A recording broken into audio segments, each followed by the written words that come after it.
Welcome everybody. As you start piling into the room, we're going to take about a minute to just get set up here, and thank you for being patient with us today. It is the middle of the week. Hi everyone, welcome. John, can you see my slide deck okay? I was having issues a second ago. We're good to go. You are good. I can see everything. Awesome. Okay, well, I imagine some folks may trickle in, a lot of familiar names. That's good to see. So we are going to start just going over the agenda, doing our typical housekeeping reminders, and then we actually are going to sort of kick off this presentation on high quality instructional materials with a little bit more context as to why we programmed this session and to provide some more clarity about the relationship between high quality instructional materials and the charter application. So hello again. I'm sure you know who we are at this point. It's Natalie Elliott, New Schools Coordinator, and then my colleague, John, if you want to say hi. Hey everybody, see some familiar faces, or names rather. I know, yeah, a little awkward, but it's like, we know you're here. Thank you. We're so glad. John, do you want to give us some housekeeping reminders, please? Yeah, super quick, because I know we have a lot to cover today. Number one, we did send out our second weekly update email to you all, just letting you know basically that, just as a reminder, if you're doing your public meeting anytime soon, you still need to send that 5-day notice through email to those elected officials, CC the charter application inbox. All that's covered in that attachment. Just want to remind you all to be sure that you do that email notification. Don't forget. Second in that email is that last week's support seminar is online for review. So if you missed that, you can look at that one as well. And then lastly is that we still have our survey out. We still love to know how you're doing, like how you felt like we did for the application information session. So if you can before Friday, if you haven't already, we'd love to hear your feedback. That link is in there. In terms of norms for today, just like the past couple weeks, please, if you have questions, feel free to type those in the Q&A function, not in the chat. If you accidentally do it in the chat, we'll remind you, but this is going to be a great day for a lot of information, hopefully a lot of questions. And if you have them, again, put those in the Q&A function. I think that's all I have right now, Natalie, for updates. Yeah, I'd just like to add quickly that we are working mightily to get the FAQ finalized and sent out as well. That would be the only thing I have to add. So it's not currently posted. We're hoping, fingers crossed, that we can have it posted either by the end of this week or early next week. So just keep your eyes peeled for that on the website as well. Okay, so I'm going to do very swift introductions. All of these wonderful people are going to reintroduce themselves a little bit later. You may see a familiar face in Leslie Cuellar. She was gracious enough to present at the mandatory info session on this sort of overview of high quality instructional materials. So she will be speaking with you again today. We also have Barinia Uribe and Megan Pod and Elena Ruiz, who are from the Open Educational Resources team, and they're going to do a little bit of a walkthrough in the HQIM, the materials themselves, and Leslie and Barinia are going to talk a little more about the process for vetting and comparing materials. Okay, now just to provide a little bit of context as to why we are discussing this, some quick reminders about the relationship of charter schools and instructional materials. Charter schools have the statutory freedom to design and select and implement whatever instructional materials they want to, so long as they're aligned to the TEKS and compliant with state law. Okay, so at no point are we saying that it is mandatory that these exact resources are to be used in your application or named and selected as part of your charter proposal. TEA just simply has a variety of resources, and we really wanted to leverage those resources and provide this opportunity to educate you all about them, show you what is available, and even maybe show you how you can use some of the resources to vet or design your own chosen instructional materials in order to make them high quality. Okay. So today's presentation is really just to show all of you applicants what is out there and sort of the process that was designed to select these, vet these materials, and make sure that they are, high quality so they can be approved by the agency and touted by the agency. And then show you basically an example of one of the resources and how you can sort of process the information that's presented as part of it. So just to reiterate, and the teams will talk about this more in just a second, so this is going to get a little repetitive, and I'm sorry, but the definition that the agency uses for high quality instructional materials is that they're aligned to the TEKS, they have comprehensive scope and sequence, they include lesson level materials with engaging texts, problems and built-in assessments, and they're externally validated or research-based, okay? So when we say high quality instructional material, we do not mean synonymously with the open educational resources that the OER team is going to present on later today. We just mean that they fit this entire definition and all of these stated criteria. Okay, so even if you're not selecting TEA approved materials, they still need to fit this definition. Okay, and one thing that we ask you to do in your narrative, certainly, and just as part of the entire application proposal, is really demonstrate a depth of familiarity and knowledge about the instructional materials that you are choosing or you are designing, and the process by which you intend to make sure that they're always improving and serving your students to the best of their ability. So to that end, we're just going to go right back to the application and reiterate that these are the evaluation criteria. Nowhere in these evaluation criteria will you see is planning to use TEA approved materials. Okay, that is, again, charters have the statutory freedom to design their own materials so long as they still meet that definition of high quality, which is included in these criteria. In particular, I'm going to call out, because I know that this is a lot to read, but this is really just all the criteria from the HQIM section in the Gen 28 application. These three in particular: identify, the application shows evidence of identifying high quality instructional materials or plans to adopt materials that are grade level appropriate, aligned to TEKS and compliant with state law, that there's a clear rationale for the selection of instructional materials, and that they do meet that definition of high quality that I was just reiterating, and that you are describing in your application a thorough process for developing high quality instructional materials locally. So again, we're building that room into the application. If you are planning to write your own curriculum, here you can state, we're inviting you to state how they are going to meet that definition of high quality, including that system for continuous improvement. So review, adoption, and the personnel who oversee that. So we just wanted to start by just really contextualizing that part of this presentation. Now, I have taken up too much time as it is. I'm going to kick it over to Leslie and team. If you want to share your screen, and if you have any additional questions, obviously, please, as John said, use the Q&A function. And there's about to be a lot of information coming your way. Okay, thank you. Great. Thank you so much, Natalie, and good afternoon, everyone. It's so nice to be here again. We're just going to do some quick introductions before we jump into presenting to you all. Brinia, if you can go to the next slide. So as you see here on our screen, my name is Leslie Cuellar. I am the HQIM recruiting lead here at TEA. My role sits within the Instructional Materials and Implementation Division of our Office of School Programs. And I'm joined today by my three colleagues, Barina Uribe, who is our Instructional Strategy Manager, Megan Pod, and Elena Ruiz, who are both part of our Open Education Resources. And so, as some of you might remember, on our next slide, we have just a quick agenda for you all. So, as you might remember from the past month's overview sessions, I gave a quick and broad overview of HQIM. And so today, I know Natalie just gave a quick recap of that. And so I might reiterate just a little bit, but I might skip some parts.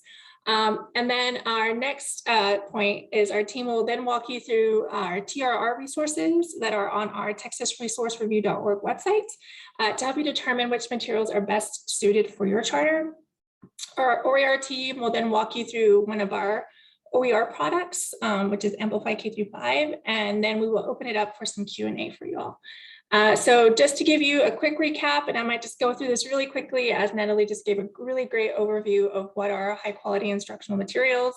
Again, on the next slide, it will show, this definition, it's a full set of HQIM that includes at a minimum those course level materials, those teacher facing unit materials, teacher facing lesson materials, and then student facing materials. And so they are all, as Natalie mentioned, they also cover 100% of the TEKS. And so on our next slide, just something for you all to keep in mind, we formally define HQIM as materials that, as Natalie mentioned, they ensure full coverage of the TEKS. They're aligned to evidence-based practices in a specific content area. They support all learners, including students with disabilities, English learners, and students identified as gifted and talented. They enable frequent progress monitoring through embedded and aligned assessments, and then they also include implementation supports for teachers, including teacher and student-facing lesson materials. So that was really quick, but I'm, again, happy to be here with you all this afternoon, and I'm now going to hand it off to Varinia, who will walk you through the Texas Resource Review resources. Thanks, Leslie, for that. Good afternoon, everyone. So I'm going to go ahead and get started. So I'm going to go ahead and give an overview of the TRR and the process, and then jump into looking at more closely at the TRR website. So the Texas Resource Review aims to be the next step of local district review process, providing independent Texas-focused reviews to assess the quality of instructional materials, but so educators can make informed decisions for their students.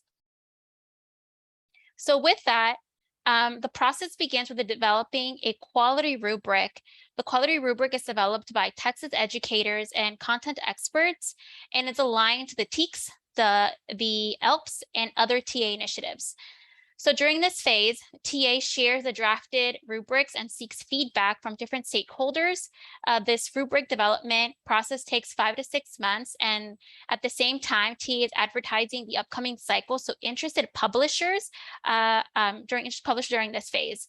The next step is to select highly trained educators and administrators across the state of Texas to serve as these quality review teams for the product that are submitted by publishers. And so this recruitment takes 2 to 3 months, and while these to identify these qualified individuals, a third-party vendor interviews these quality review candidates. In this, I want to say that this process is super rigorous, where candidates are asked to complete a performance task and conduct a mock review.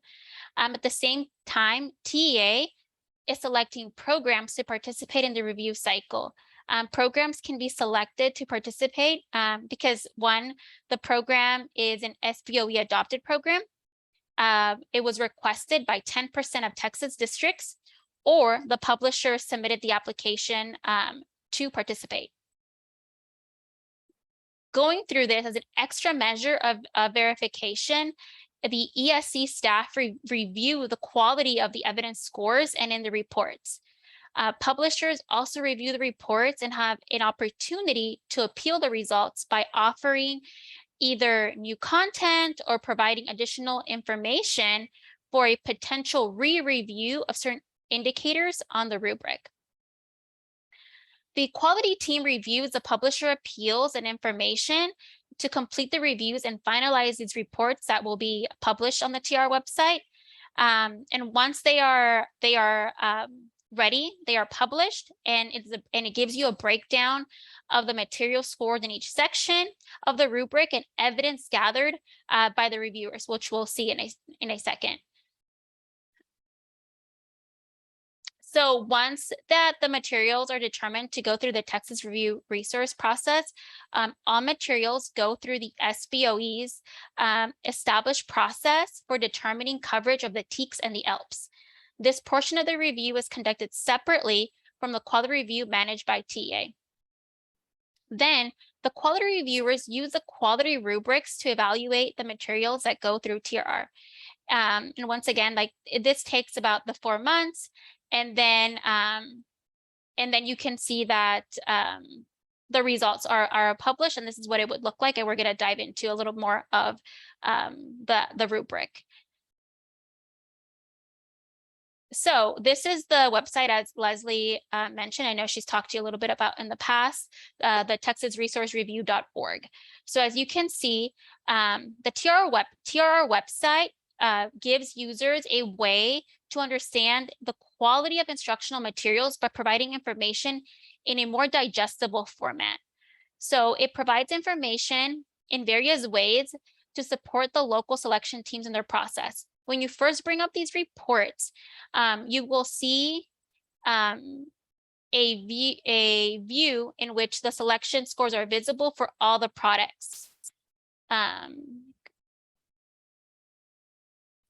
And let me go. Oh no, I'm going ahead. Oh, there we go. So you can see on the top, the recommendation is set to at least 80% to consider the product. This is just a recommendation that has been set. It's also color coded, so it's easy to see how anything above 80% is green and anything below 80% is yellow. And then, as you can see in the circle, where in this red circle around view the review, you can click on it, and it'll give you more in depth about what the report says.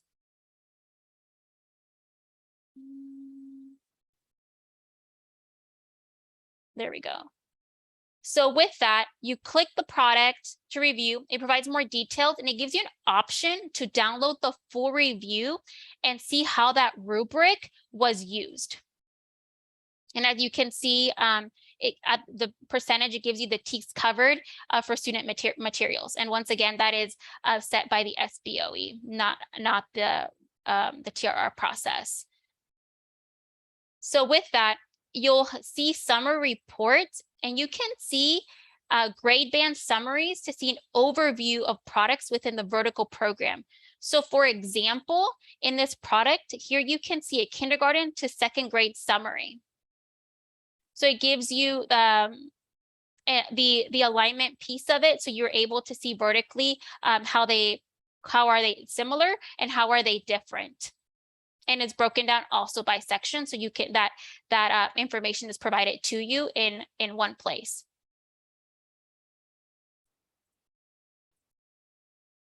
Along in the same report in the website, you're able to see the reviews by the rubric section. So on the right side here, you'll see how many points were each section earned. So for example, in this product, you can see on the support side diverse learners, it earned 4 out of 6 points. And it gives you a percentage as well. And like I said, it continues to be color coded throughout. And you're able to also view if the products have online components, what the cost of the product is, what professional development may look like for this product. And this information is all submitted by the publisher. And then TA then posts this on the TRR website. These sections on the bottom, as you can see, the tech, the cost, the professional development, those things are not scored. However, it gives you one place where you can see what are all the things that can be offered.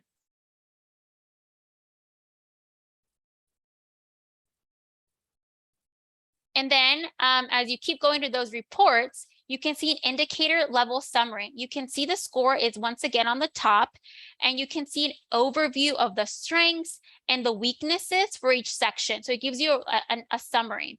And also you can see on the top is a reminder of what is needed to meet the rubric requirement. So that little, you hover around the little I information on the top, and you're able to see, to meet this requirement, what is the definition of that.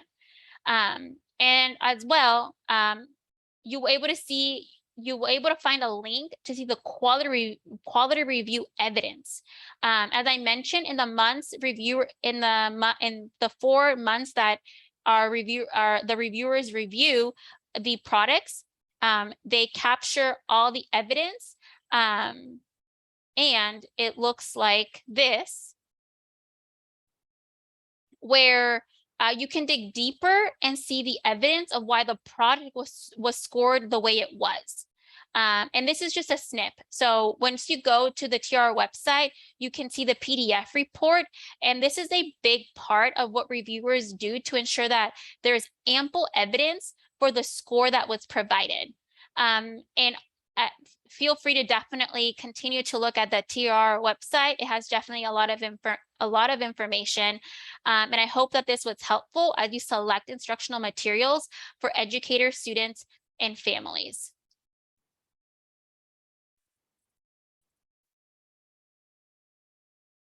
I'm going to pass it on now to our next presenter as I try to unpresent here, unshare.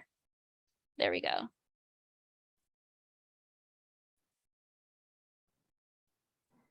While she's pulling that up, I'll go ahead and introduce myself. I'm Megan Pod. I'm the K-5 Social Studies content lead over in the Open Education Resources Division. So we're really excited to have you tune in today to learn more about what products are available through our division at TEA. And I'm here with my colleague, Elena. I'll let her introduce herself as well. Thank you, Megan. Thank you, Varinia. My name is Elena Ruiz, the bilingual content lead at the Open Educational Resources, and we're very glad and happy to be here with you today.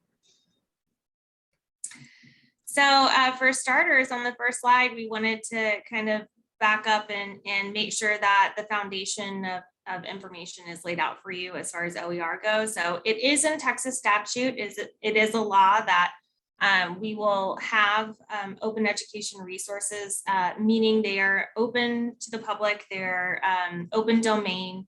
Anyone, parent, teacher, what have you, can see all components of the material that, as was stated already for HQIM, that it is TEKS aligned 100%.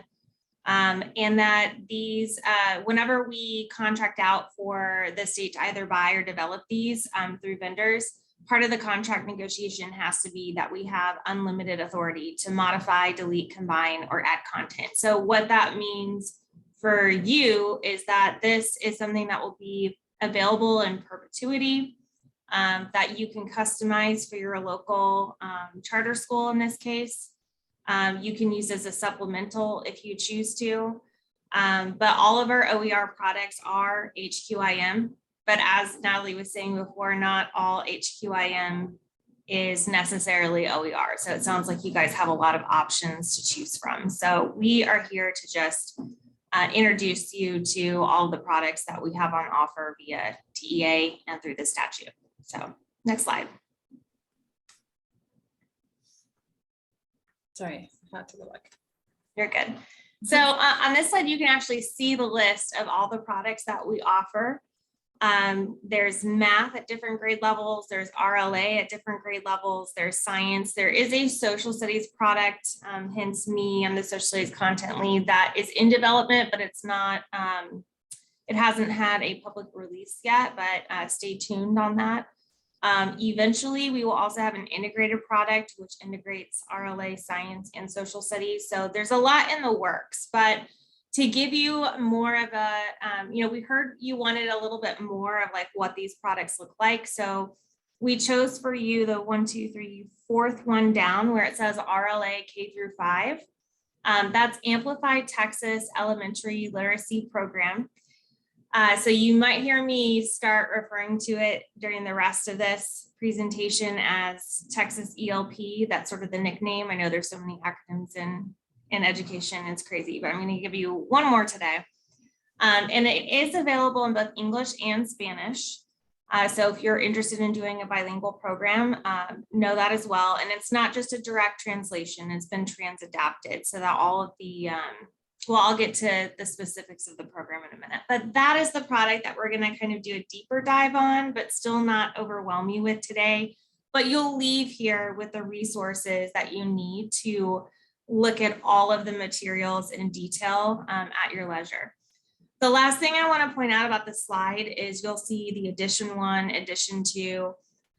So one thing that we were working really hard on around the clock is continuous improvement. So just because one version of the product is available doesn't mean that we're not constantly collecting feedback from users in the field, perhaps you one day soon, on how it could be better. And then ramping up those suggestions and making it better for the next edition. We did include the link at the bottom of the slide, which hopefully we can get to you in the Q&A. I don't want to call it a link, that part of Zoom that we're not using chat for. But it is a link to the TEA OER website that kind of gives an overview of OER, but then also has links to all the different products. So you can kind of go through and look at those different ones, because if some of you are on here and you're wanting to open a middle school, you know, it might be more beneficial for you after this to be able to go and look at those specific grade levels and what products we have to offer. We're going to come back to that website if we have time at the end of this presentation to show you like a marketing video on there about Amplify Texas ELP. And we are constantly working on that website, and it may need some updating, but overall it's a great place to start to look at all the products that are offered. Next slide. So defining core tier 1 in the classroom OER instructional materials. First thing, again, all of these products, and this in particular is 100% TEKS aligned, and it's going to include the program guide that gives you an overview just of how the program is going to be run, what different components exist within it, how they're used, justification for certain approaches. So that's going to be like the place to start, right? That summarizes everything. And then you'd move on to, it comes with a year-long scope and sequence that is based upon the typical instructional calendar.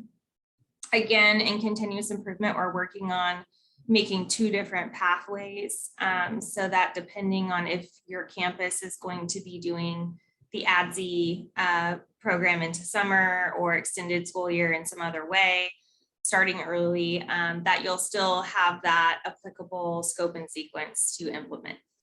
It also will come with unit plans and unit assessments, and the unit assessments are going to mirror STAAR Redesign, but they're not limited to that type of assessment. For example, in the social studies product that I'm building, there's also an inquiry project at the end of every unit, as well as an individual performance task.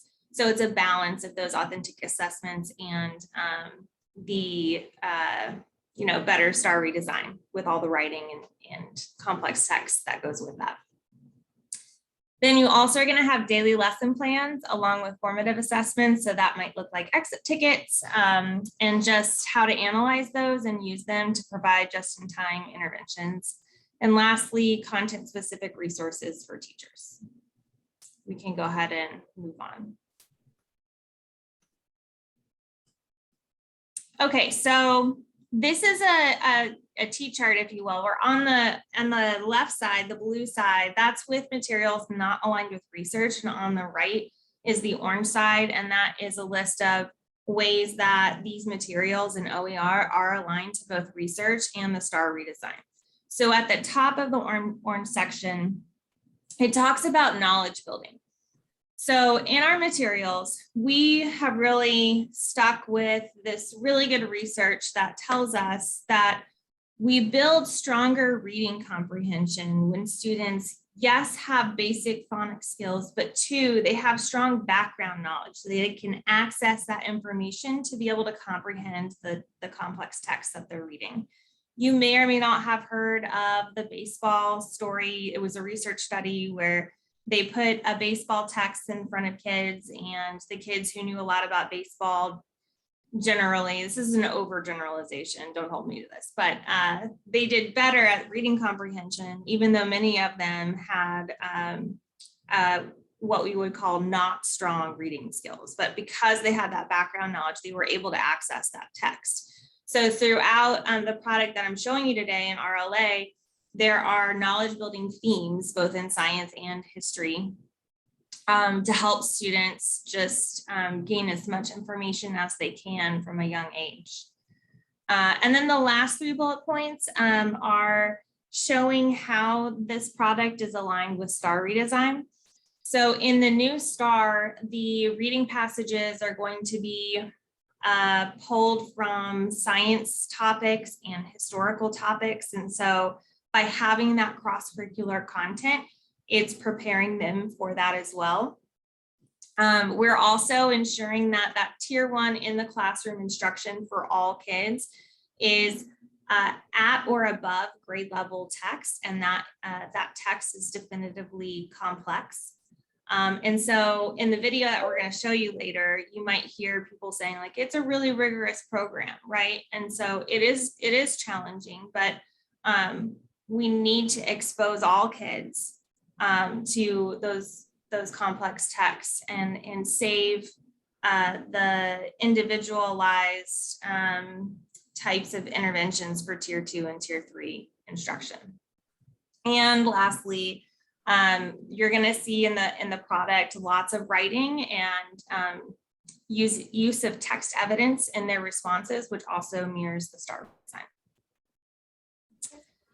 So now we're going to switch gears a little bit, and instead of taking you to this online, it is available to you online, completely open to you, but we wanted to just put it in a slide deck so that we could not be bouncing around different sites. But this is essentially how it works. So when we talk about Texas Amplify ELP, there's really 2 unique things that stand out. They're standout factors for this program. 1 is the use of science of teaching reading, and 2 is the knowledge building piece. As I said before, this product is available in Spanish. So if you're interested in a bilingual program, definitely encourage you to check that portion of it out. As you can see here, this is pulled from the Spanish overview guide, and it's been trans-adapted. So when we look at these 2 approaches, the knowledge building and the skills approach and the phonics building approach is going to be trans-adapted for the Spanish version so that it's authentic to learning the phonetics of the Spanish language. So obviously that's going to look different than teaching a student to learn English. So that's what they're doing separately in K-2. So in K-2, those 2 things are pulled out and they're separate instruction, separate units, separate instruction for the kids. Now, when you get to 3rd to 5th grade, it's integrated because at 3rd grade, our students are starting to go from learning to read to reading to learn. And so they're still going to have complex text and discrete skills such as grammar, spelling, and morphology, but it's going to be in the integrated units for them. Okay, and now, I did want to actually point out at the bottom of the slide and actually read for you, because this is just really good information on how this particular product works. It says for the knowledge building piece, through complex read alouds with an emphasis on classroom interactivity, oral comprehension, and contextual vocabulary, students start to build their awareness of the world around them, and the way reading will give them access to it. And then for the skills side of things, I need to wait for this message to go back down so I can see it, sorry. For the skills section, starting with the sounds and syllables at the core of the Spanish language, students practice their phonetic awareness, handwriting skills, vocabulary, spelling, and grammar. Through daily practice, students become aware of the connection between reading and writing, building confidence as they go.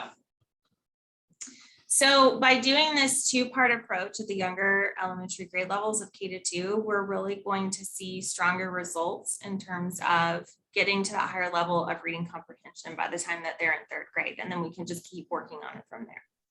So at this time, we wanted to provide you with the link to see this product in action in front of you on the website. Anybody can create an account specific to you, but it is a little bit more time consuming than if you were to just log in to the demo website. So what you have, what you should have in the chat is the link to go to that site and then what to type in. So click on sign in with Amplify and then type in that username, type in that password, and it should allow you to go in. Unfortunately, we can't do any troubleshooting right now, but hopefully many or most of you or all of you can get on and kind of follow along with us. So I'm going to ask Elena to switch over to that site. Just give me a minute here. And here we go. I'm going to share my screen again, and then you will be in the site. This is how it looks like. Right, so for those of you who are logging in, when you do log in, it prompts you to click on a grade level.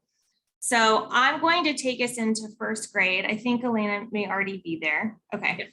Awesome. And then make sure to click on the tab at the top right that says daily instruction.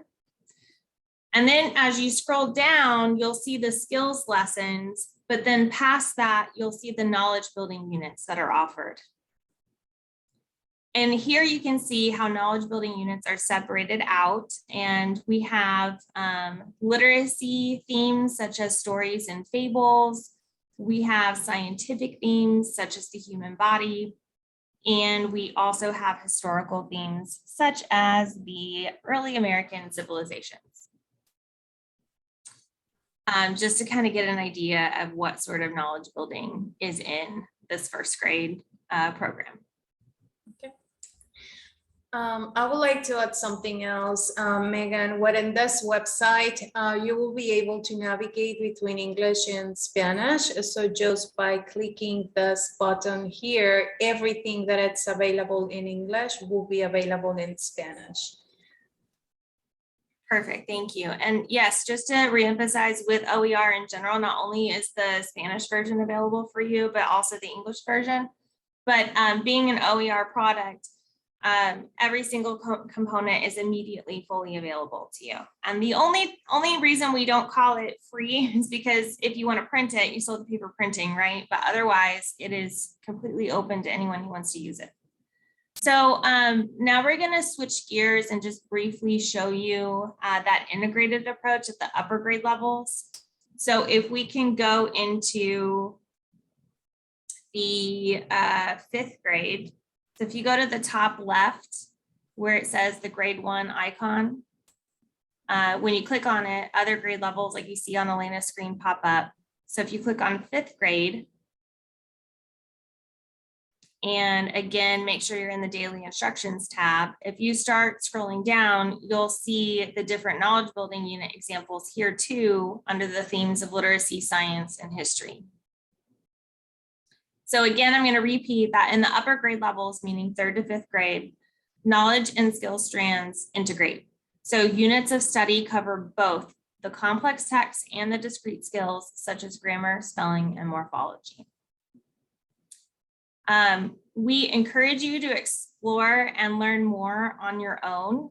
We do want to be careful not to jump into any given unit at any different grade level because it can be overwhelming and it may not be applicable to everyone on here, but hopefully this gives you an idea of the most important points about the program. If you do have any questions specific to Amplify Texas ELP, please don't hesitate to reach out to our K-5 reading content lead. Her name is Elizabeth Ryder, and we can drop her contact information in for you.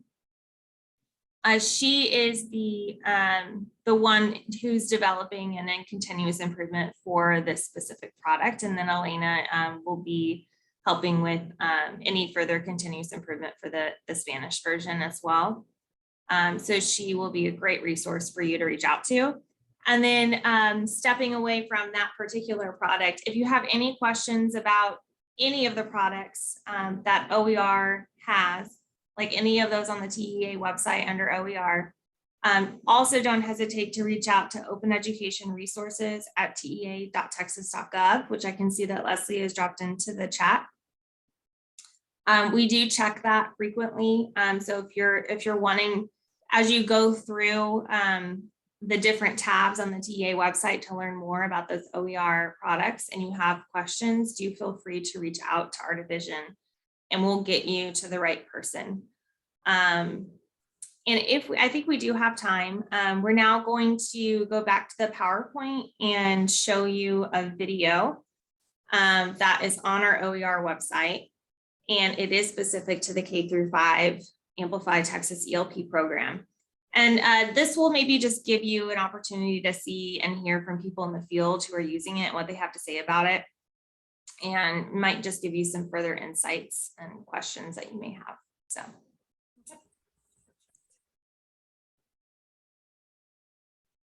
Basically science and experiments and history and all in one bundle. It's really cool.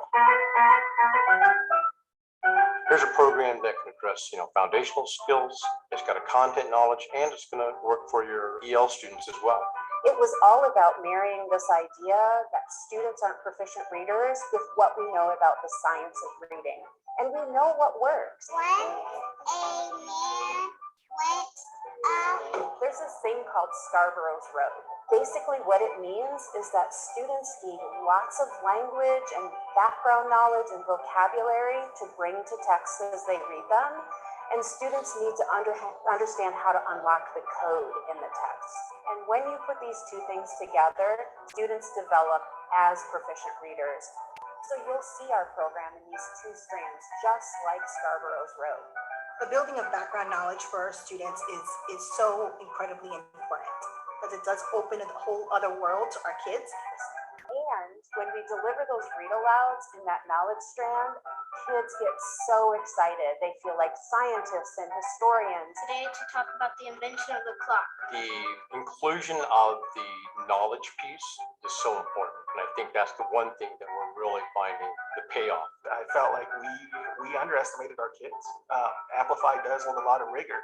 And for a second, when we started this program, we felt the kids were not going to be able to meet those expectations. And they surpassed it, and we are seeing tremendous amounts of growth.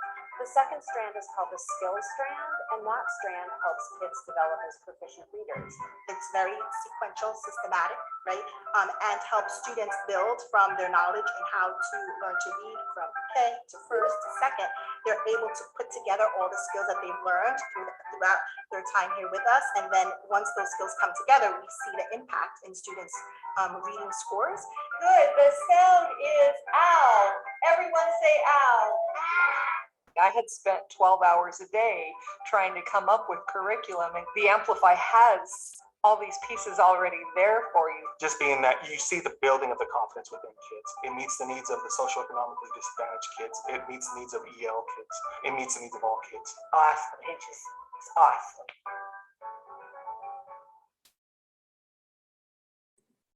So yes, choose this one if you want to open an elementary school.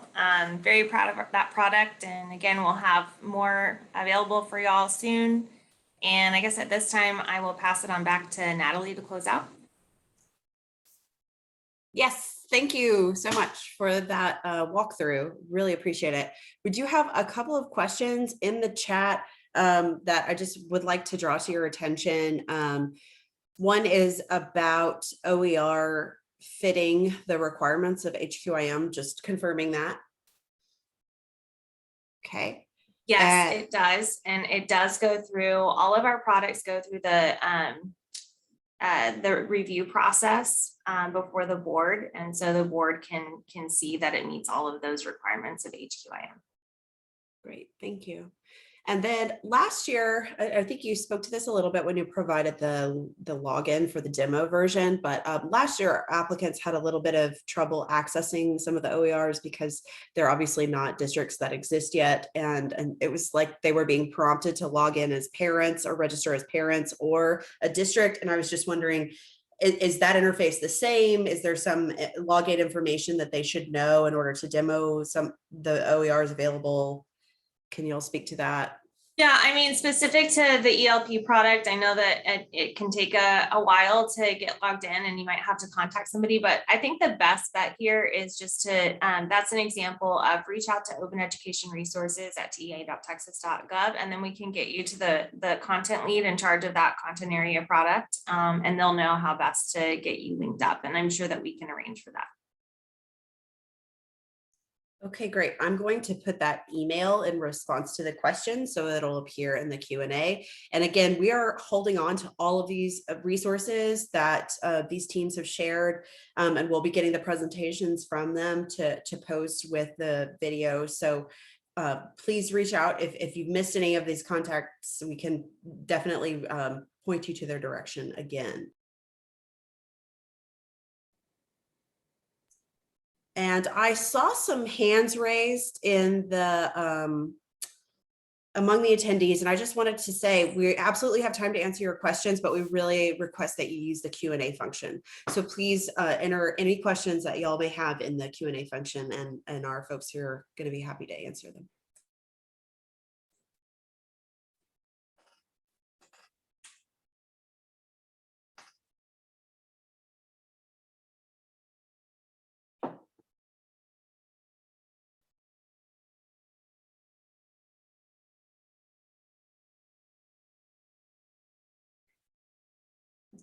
Okay, we're going to be good teachers and give you a little bit of wait time, see if we have a last call for any questions that pertain to anything that we saw today.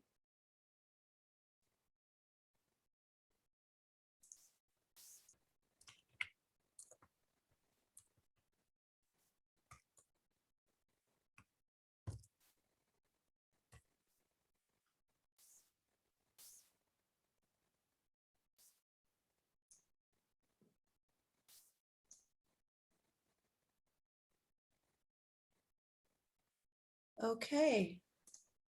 Well, thank you so much for your participation. We hope that these resources have been helpful and clarifying a lot of the confusion that we have seen from applicants in the previous cycle. That was our full intention. A really big thanks to everyone from Instructional Materials and OERs for sharing your time and expertise with us today. If we get follow-up questions, we will certainly reach out to you and direct our applicants your way. Just a reminder, folks, as mentioned, we will post this recording as soon as we can to the website. You are absolutely welcome to email Charter Application Inbox with questions about this presentation or any of the previous presentations or any technical assistance needs with the Generation 28 application. We will have another support seminar next week. This one is about finance, budgeting best practices, and CSP application best practices. So just make sure that you register for that. John put the links to all of the forthcoming seminars in that reminder email that he sent out earlier today that he spoke of. But we're just so happy you're here and availing yourself of these seminars and these resources. And please reach out if you have any questions. We'll give you some time back. Thanks, everyone. Thank you.